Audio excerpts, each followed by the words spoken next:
avoir des œufs frais chaque matin, directement depuis son jardin. Un rêve, n'est-ce pas? Mais ce rêve peut vite tourner au cauchemar si on oublie un détail crucial, les prédateurs. Bonjour à tous et bienvenue. Aujourd'hui, je vous emmène avec moi dans l'aventure de mon tout premier poulailler. On va voir ensemble comment le construire, quelles poules choisir et surtout, comment créer une véritable forteresse pour les protéger. J'ai fait des tonnes de recherches pour éviter les erreurs de débutants et je vais tout vous partager. Restez bien jusqu'à la fin, car je vous révélerai l'astuce que peu de gens connaissent pour décourager même le plus malin des renards. Vous êtes prêts? Alors, c'est parti.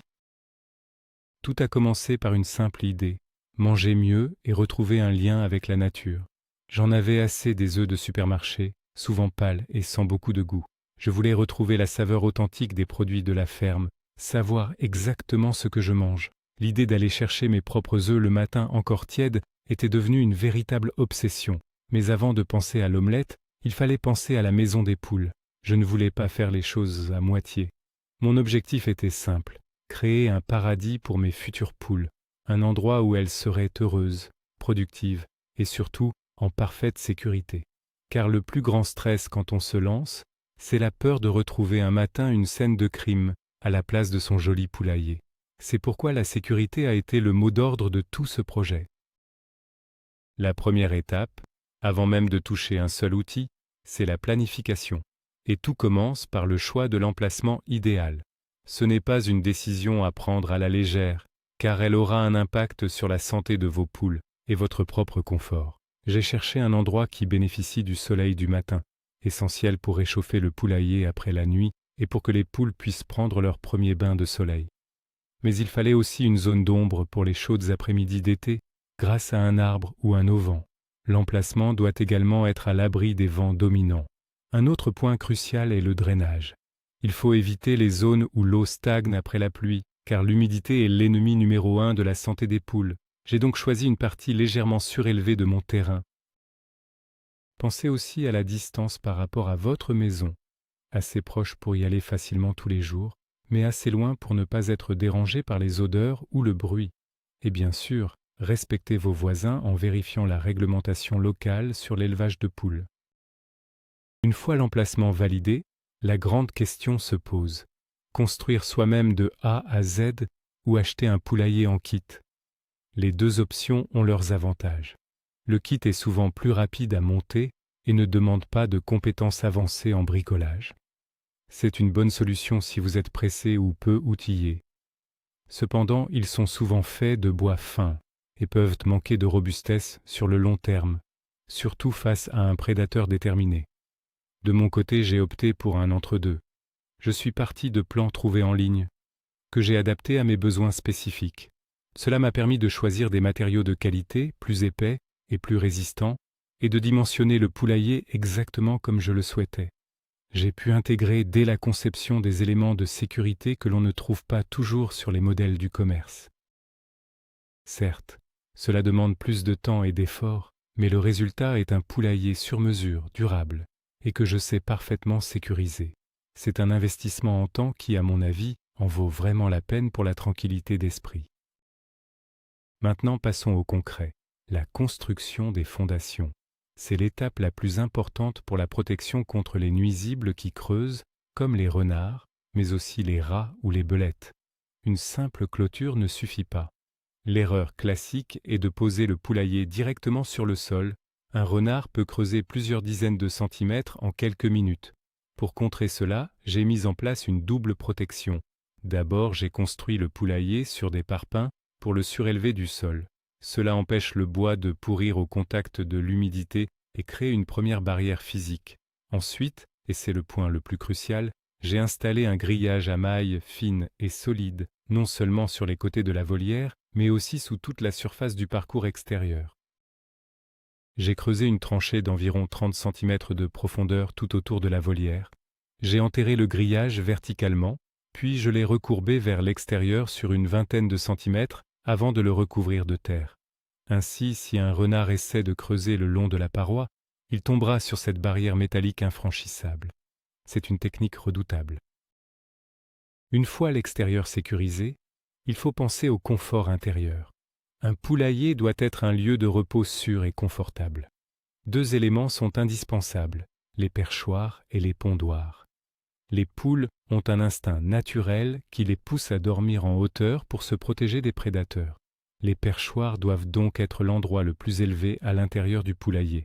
J'ai utilisé des tasseaux de bois de section carrée, dont j'ai légèrement arrondi les angles pour ne pas blesser leurs pattes.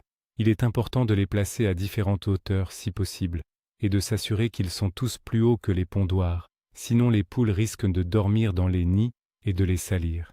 Ensuite, les pondoirs. Ce sont les nids où les poules vont pondre leurs œufs. Ils doivent être situés dans un endroit calme, sombre et facile d'accès, pour vous comme pour elles. J'ai construit 3 nichoirs pour 5 poules, ce qui est amplement suffisant. Je les ai garnis de paille fraîche pour créer un cocon douillet. Une petite astuce est de placer un œuf factice dans un des nids pour encourager les jeunes poules à pondre au bon endroit. Les poules passent la majorité de leur journée à l'extérieur, il est donc vital que leur volière soit un espace de liberté sécurisé.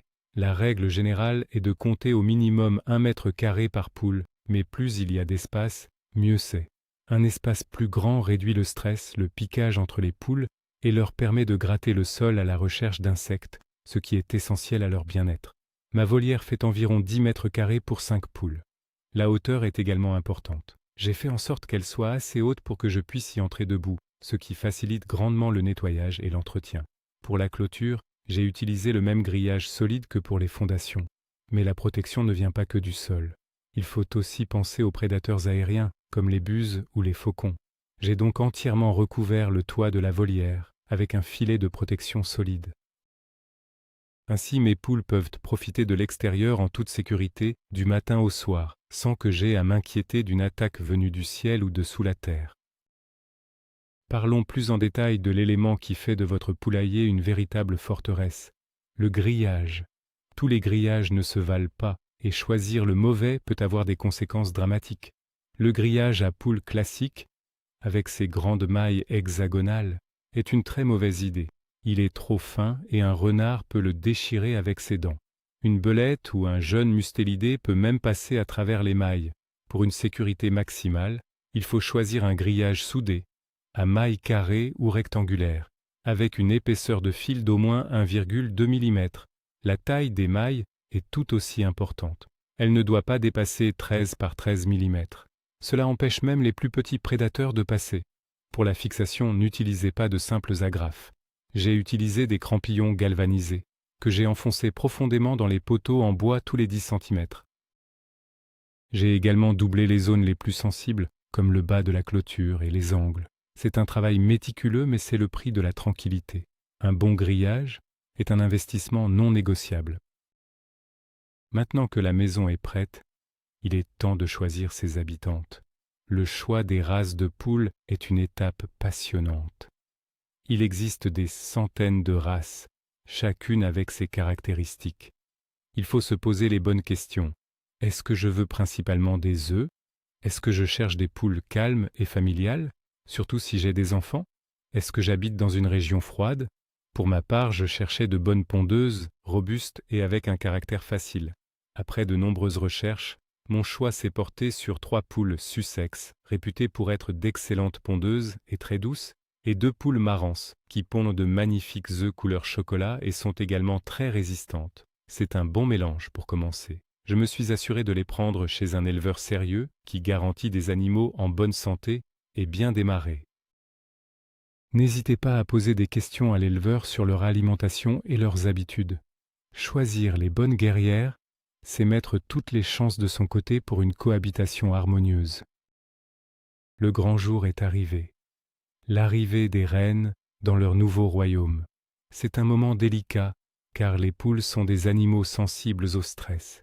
Il faut que leur intégration se fasse en douceur. J'ai transporté les poules dans une caisse de transport confortable, en fin de journée. L'arrivée au crépuscule est moins stressante pour elles. Une fois sur place, je les ai placées directement à l'intérieur du poulailler, fermé, avec de la nourriture et de l'eau fraîche à disposition. La règle d'or est de les maintenir enfermées dans le dortoir pendant au moins 2 ou 3 jours. C'est une étape cruciale pour qu'elles s'habituent à leur nouvel environnement et qu'elles comprennent que cet endroit est leur maison. Si vous les lâchez directement dans le jardin, elles risquent de ne pas savoir où rentrer le soir.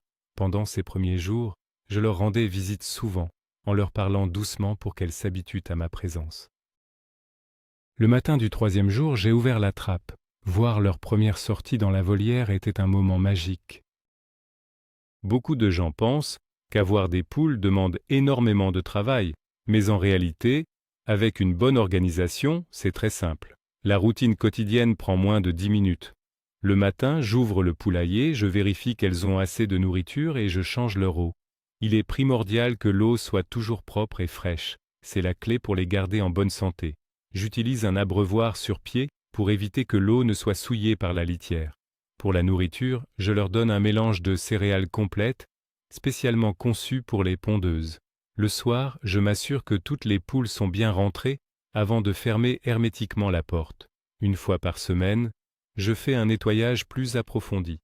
Je change entièrement la litière composée de paille et de copeaux de bois et je gratte les fientes sur les perchoirs.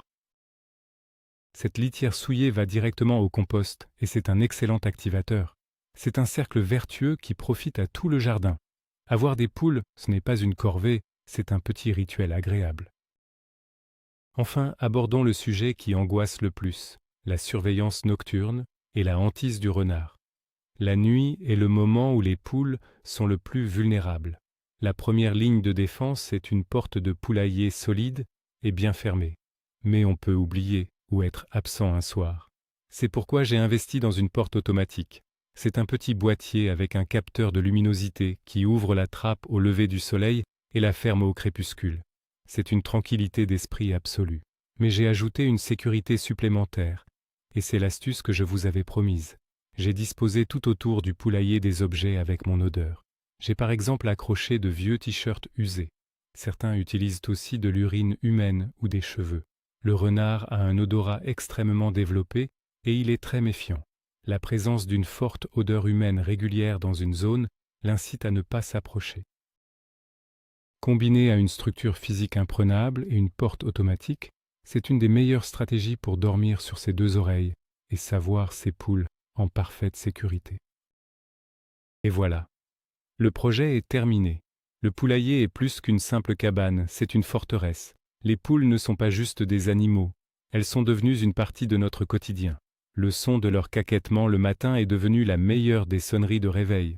On a donc vu ensemble l'importance de l'emplacement, comment construire une base solide anti-nuisible, aménager un intérieur confortable et surtout choisir le bon grillage pour créer une volière imprenable. Le choix des poules et leur accueil en douceur sont des moments clés pour bien démarrer cette belle aventure. Le secret, c'est vraiment l'anticipation. Penser comme un prédateur pour lui rendre la tâche impossible. Merci infiniment d'avoir suivi cette construction avec moi. Si cette vidéo vous a été utile ou vous a inspiré, n'oubliez pas de laisser un pouce bleu, ça aide énormément la chaîne.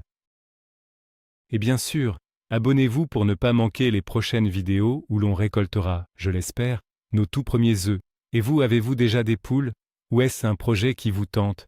Racontez-moi tout dans les commentaires et partagez vos meilleures astuces pour protéger vos gallinacés.